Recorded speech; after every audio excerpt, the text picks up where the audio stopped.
Greetings and welcome to another episode of the Airport Communities Podcast. I am your host for today, J.C. Harris.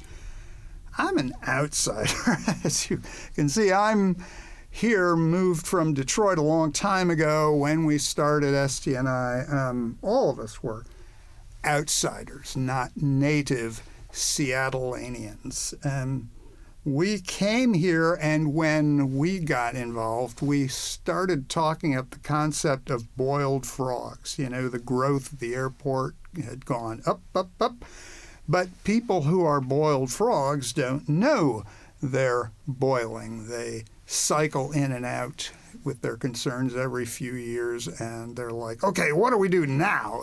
You know, being from a heavily polluted community, I can tell you that Detroiters were the last people on earth to advocate for better pollution standards, because everybody loves them some cars about as much as people here love airplanes and cheap flights and the convenience of the airport proximity.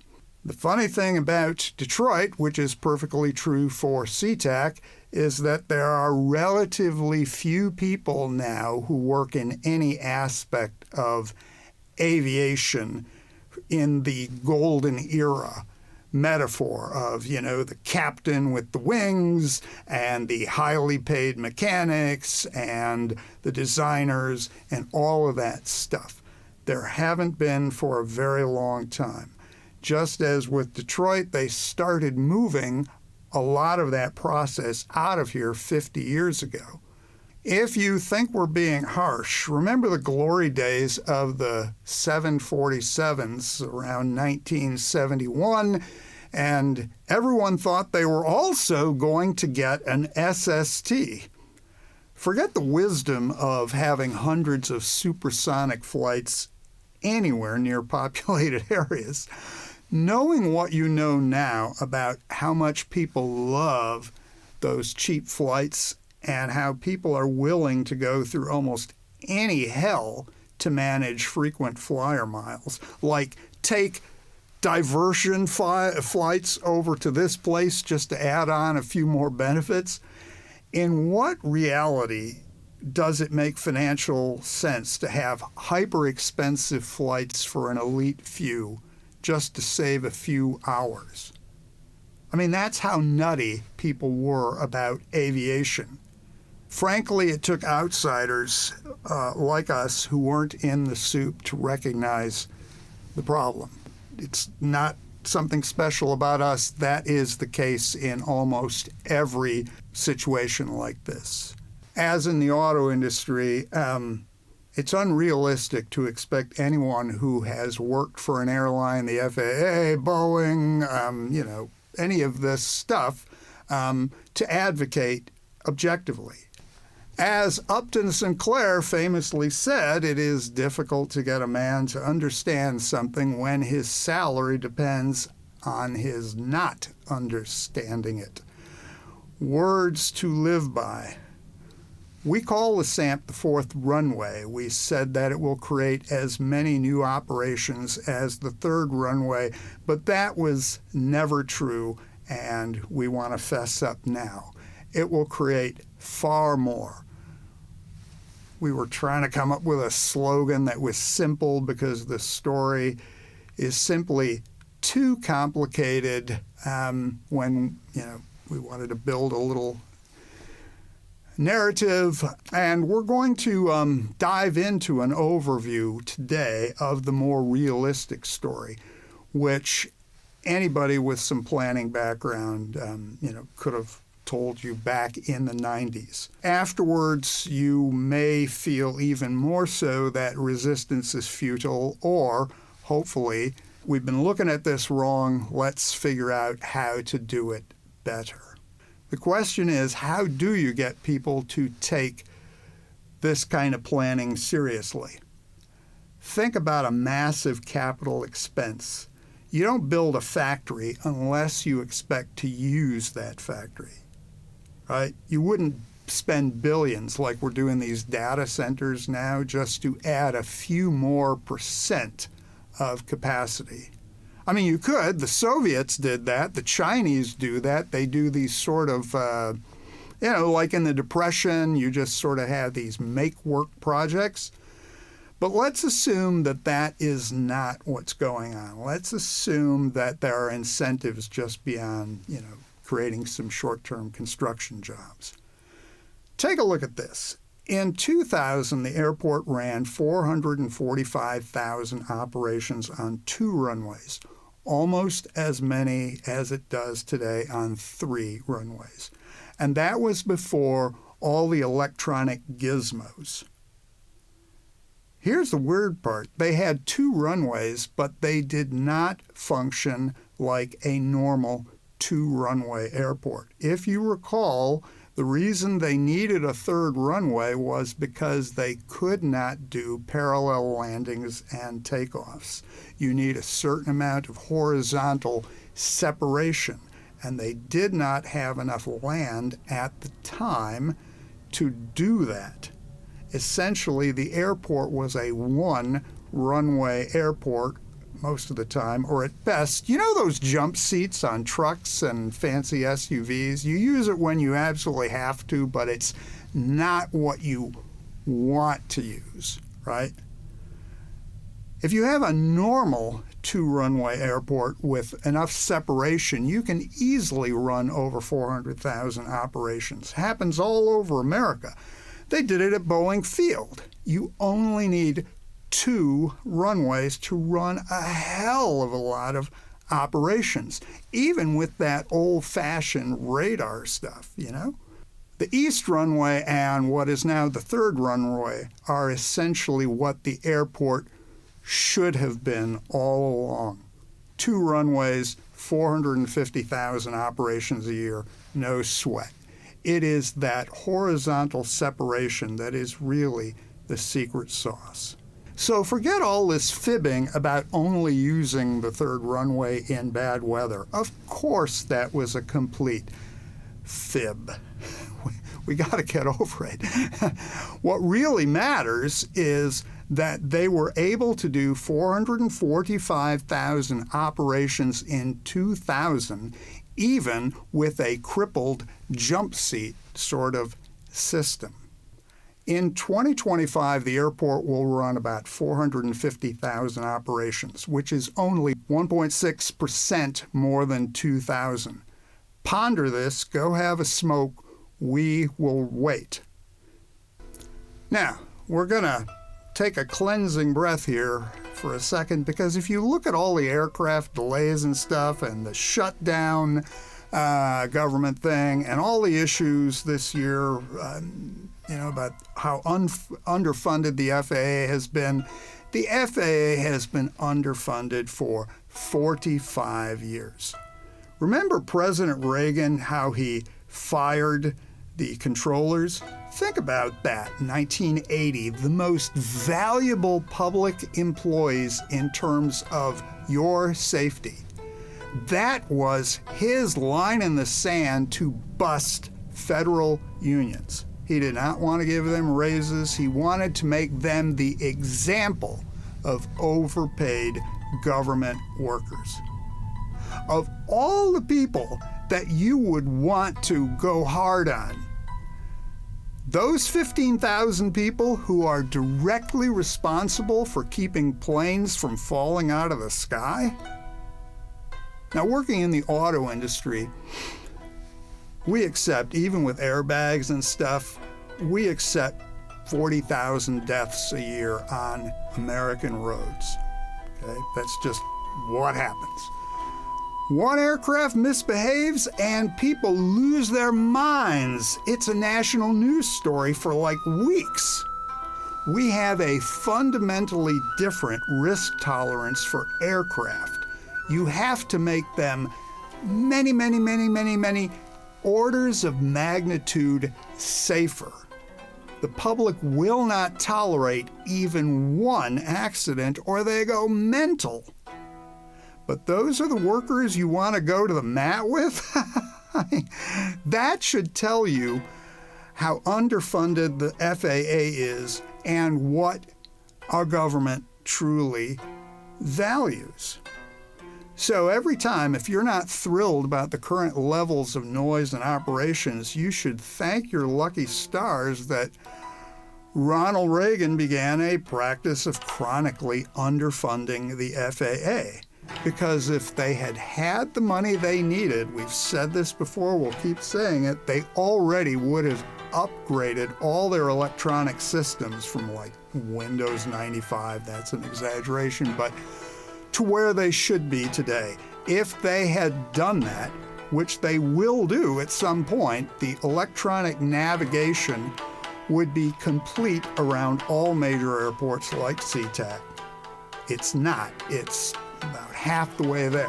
However, if they had that funding today, not only would you not have needed a third runway to process the current level of operations, you could process more on 2 runways.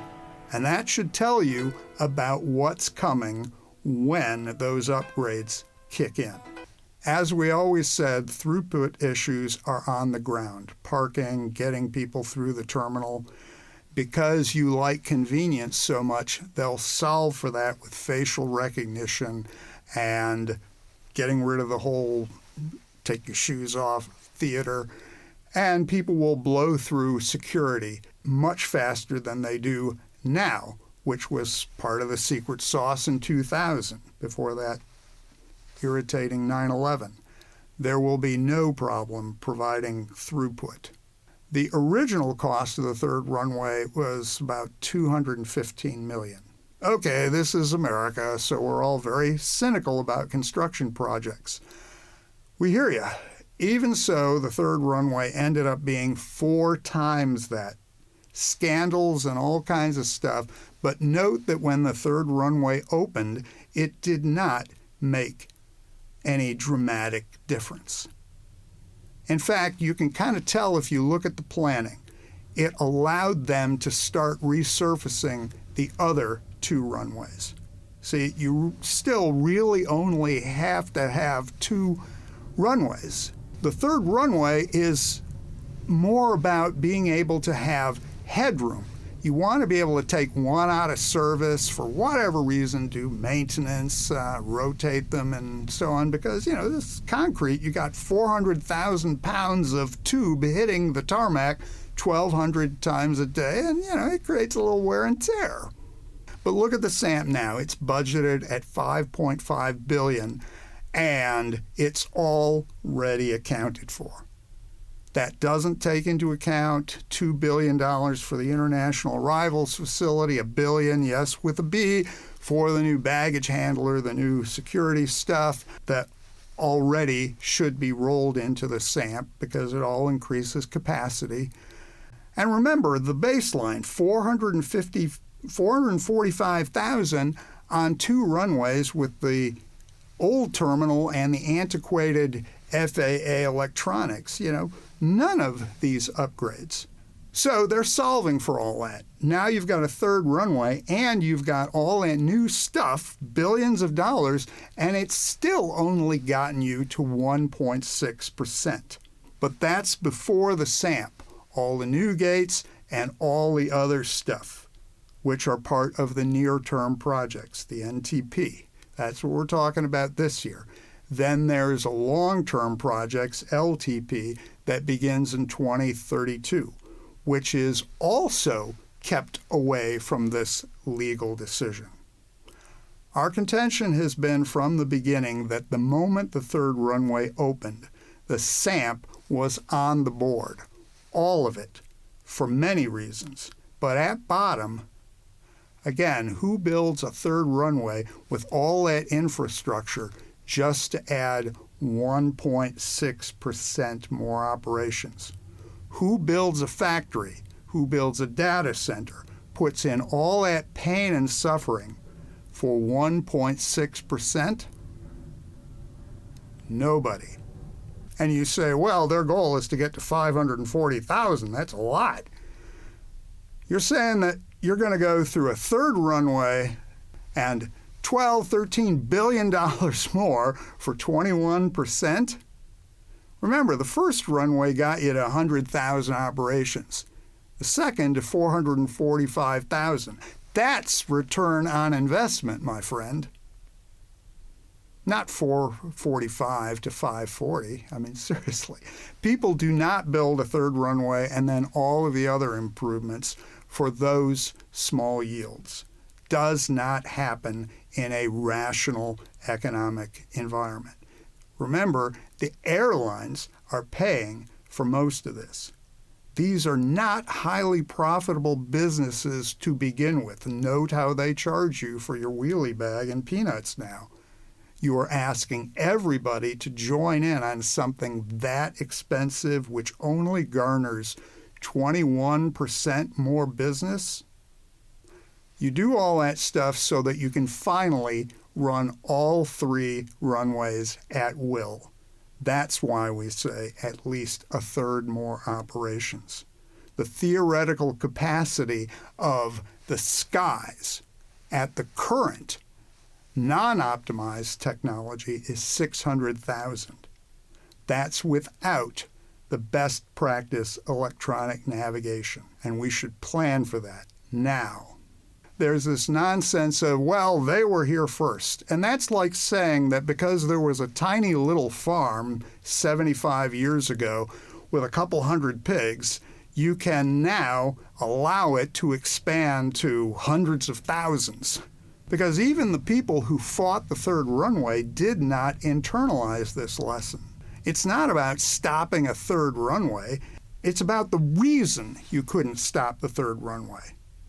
There was never enough public support to stop a third runway. You still see it today. You could never get enough people to understand what this expansion does to the community over time. Forget the third runway. Since day one, the implicit argument has been that growth is good. It has to keep growing to benefit the county, the state, the United States. The bargain, which over half of the population bought into and still buys into, as in Detroit, has been don't like it, move. That is what hollowed out Detroit. The industry slowly moves away, but the impacts just continue to go up, up, up, up, up, and cause an area to slowly decline. The previous generation that had the good jobs in the golden era have the nostalgic view, which is never coming back. The people today in that afterglow do not see the decline. You move here, and you just see it as it is in one point in time, and do not see the planned obsolescence that began decades ago. That's the real frog boiling. What we always needed is a sense of planning. There should have been a shared agenda for what happens whether a runway is built or not. There never was. There isn't now. The furthest we've ever been able to get to is yes or no. Build a third runway, don't build a third runway. Make the airplanes go somewhere else. And when you do that, you're essentially saying it's a NIMBY issue, which is what all this has been for the rest of King County all along. And if you buy into that, all you will ever get back is a never-ending, yeah, it sucks to be you, sorry, and not much else. If a project will never end, you have to start planning your community for it. Not like, well, we can get a grant this year to plant some trees or to do a few apprenticeships. Woohoo!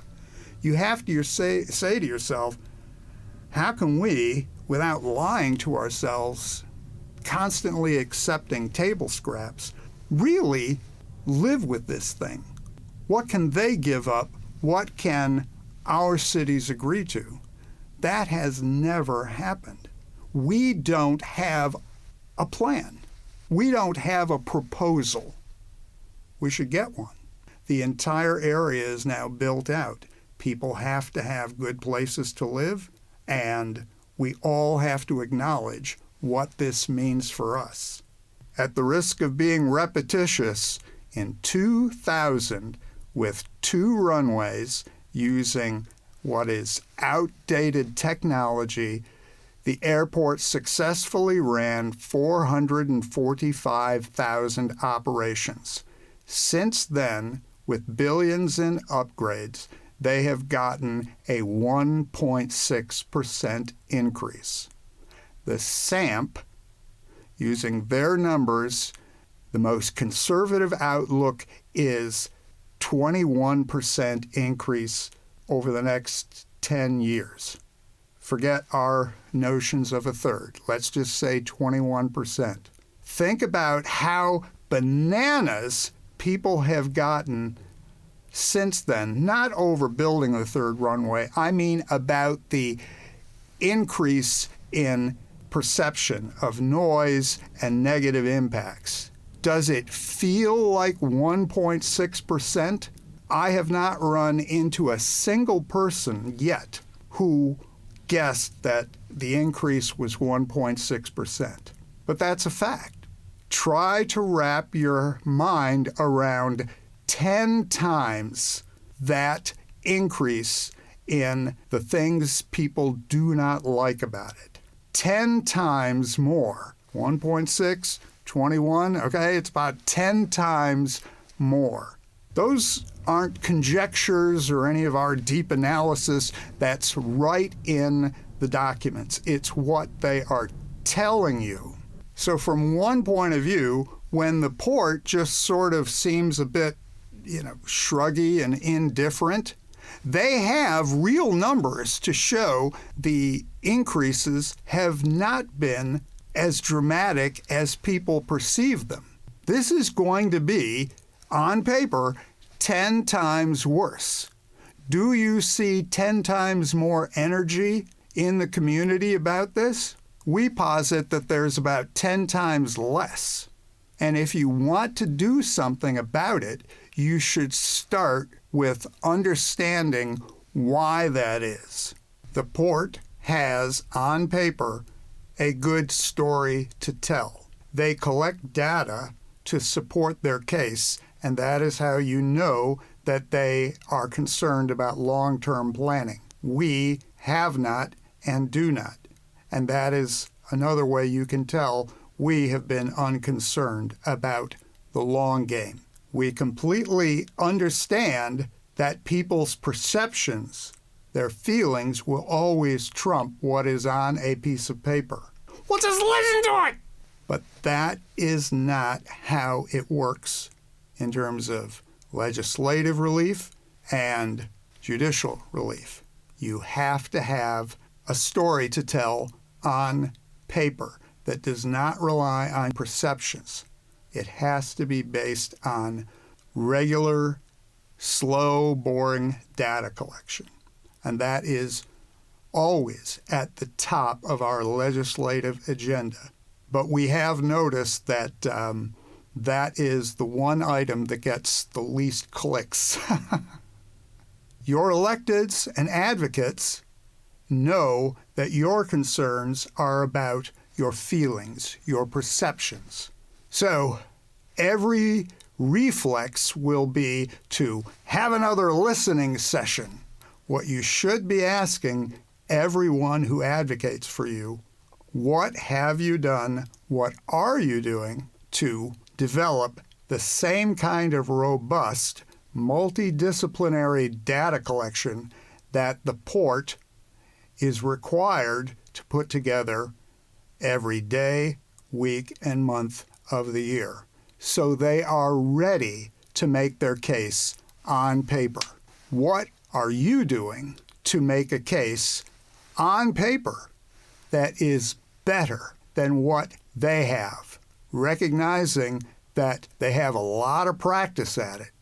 The all-too-human inability to align perception with what's on paper makes us susceptible to anecdote, reading things into the current state of science and law that are not there, and frankly, conspiracy theories. Worst of all, it diverts us from doing the actual work that will get us where we need to go over the long term. The port is required to do that kind of work. We have to decide to do it. And that's really hard with people who want relief now. Boy, that sucks to hear, doesn't it? We've been at this for a while now, and we always have a short-term and a long-term legislative agenda. And for those reasons, we're pretty much the only people worth listening to at this point. Sorry. We're pretty much the only people who can tell you, here's what you do in 1 year, here's the benefits, 2 years, 5 years, 10 years. Just like the SAMP, NTP, LTP. Everyone we see haven't planned. And when you haven't planned, basically all you can do is fall back on what feels right and do what everybody else did so many times before. Many of you freely admit you know you're being played, but you don't know what else to do. You want to do something now. The siren song of the casino, think of our legislative agenda as the 12-step program to break the cycle. You have to give people a short-term agenda, some points of relief now, so that they have hope, so that they feel tangible results, and that they can see that something more is possible. This can't be a one and done, which is what every other approach has been over the last 40 years. Whatever can be obtained this year needs to be seen as a first step so that the next group can get better results. We have to have the humility to recognize that any efforts we make now are not nearly as well prepared as the Port of Seattle. You simply cannot put together the proper response. Even with a new study and any other activism that people do this year, it will never be as effective as 5 years from now if we leave them the bones of a good program to build on. And that has always been our mission, now and later. That's why we always talk about the Sea-Tac Communities Plan. It was immediate relief and then a commitment to ongoing planning. But because it's the casino, people just drop the ongoing almost immediately. Our hope is that people are finally so sick of this that they are willing to take that now and later approach seriously, finally, because this will never end.